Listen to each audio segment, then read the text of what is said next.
Now we are going to discuss a question belongs to miscellaneous exercise in your textbook. Actually, this question is based on cardinality theorem. We know for any two finite set A and B, n of A union B is equal to n of A plus n of B minus n of A intersection B. Okay, this is for two finite sets A and B. Suppose we have one more finite set, say C. Okay, A, B, C are three finite sets, and there is a word problem based on this, related to these three sets. So, instead of using the cardinality theorem, we can prove this by Venn diagram. Okay. So, for any three sets, there is a cardinality theorem. N of A union B union C equal to N of A plus N of B plus N of C minus N of A intersection B minus N of B intersection C minus N of A intersection, what is the third set? C plus N of A intersection B intersection C. Actually, this is the cardinality theorem for any three sets. So, instead of using this cardinality theorem, we can prove the word problem related to any three finite sets using Venn diagram. Let's see. I am explaining now question number, question number 16, last question, okay. Question number 16. How to solve the given question.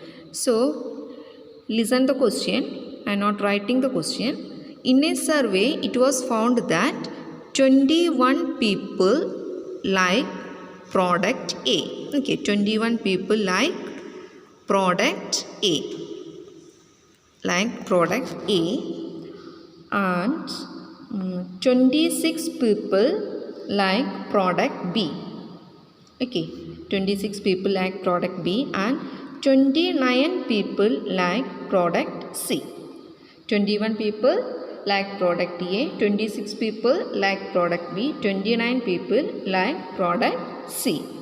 Now, 14 people like product A and B. Okay, 14 people like product A and B. 12 people like product C and A. 12 people like product C and A, and 14 people like product B and C.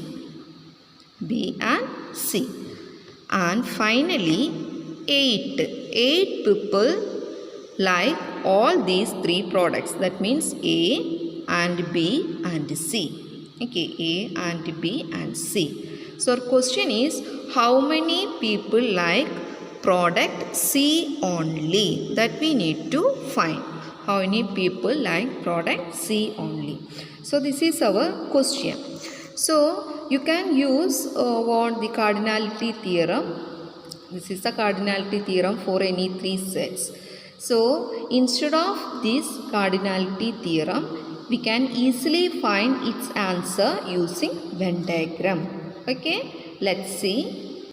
So, I am drawing a rectangle. We know rectangle represents the universal set. In each and every Venn diagram, you have to draw this. It is must draw this rectangle. And in this top, you can write U. U represents universal set.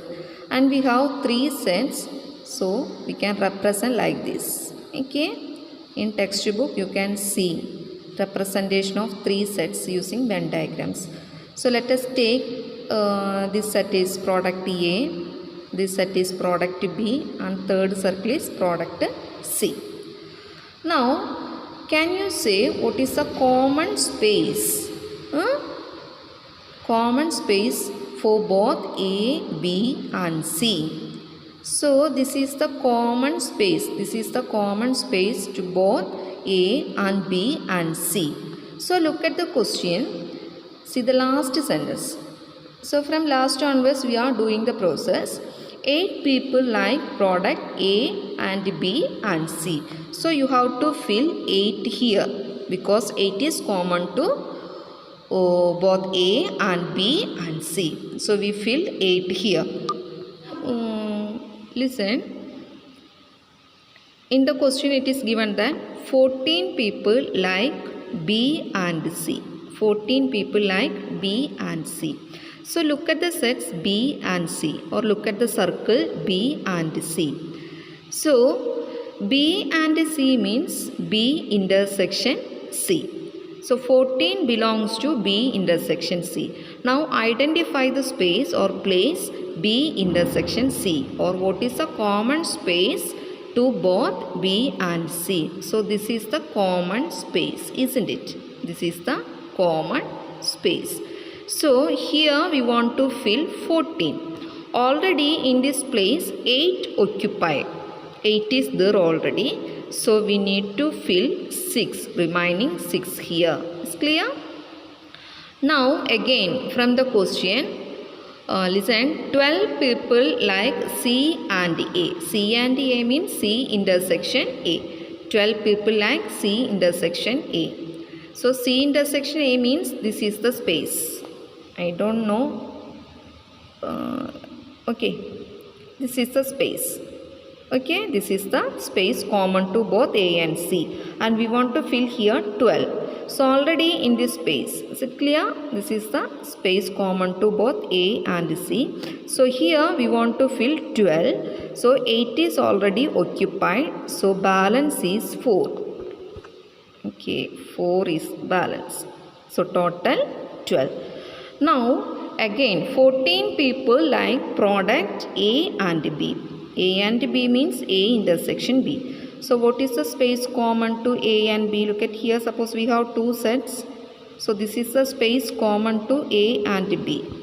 So this is the space common to both A and B. A intersection B. So we want to fill 14. Already 8 is there. So balance 6. Look at here, this is B intersection C 14, this is A intersection C 12, and this is A intersection B 14, and this is A intersection B intersection C. Okay. Now 3 more data are given in the question. 21 people like product A. 21 people like product A. So product A means consider the circle A only. Just neglect these two circles. So take the first circle and we have to fill 21. So in the circle 6, 8, 4. These 3 elements are already there. So 6 plus 8, 14. 14 plus 4, 18. So remaining there are 3. So we have to write here 3. Now 26 people like product B. 26 people like product B. So take the circle B. We want to write 26. We want to fill 26. So already 6, 8, 6. 6 plus 8, 14. 14 plus 6, 20. 20 are there. Now remaining 6. That we have to write here. Now 29 people like C. 29 means, C means this circle. So already 4, 8, 6 are there. Just add. 4 plus 8, 12. 12 plus 6, 18. Okay, 12 plus 6, 18. And now we want to fill with 29. So 29 minus 18 means 11. So we completed our process. Whatever data is given in the question, we did it in proper manner. So Venn diagram is over. Now look at the Venn diagram and trying to answer to the question, how many people like product C only? Okay, product C only. Listen the word only. So C is, this is the circle C. This is the set C. We can't take 4 because 4 is a part of A. We can't take 8. 8 is a part of these sets, and 6. 6 is a part of B. So C only means we have to consider this 11 only. Is clear? So there are 11 pupils like product C only.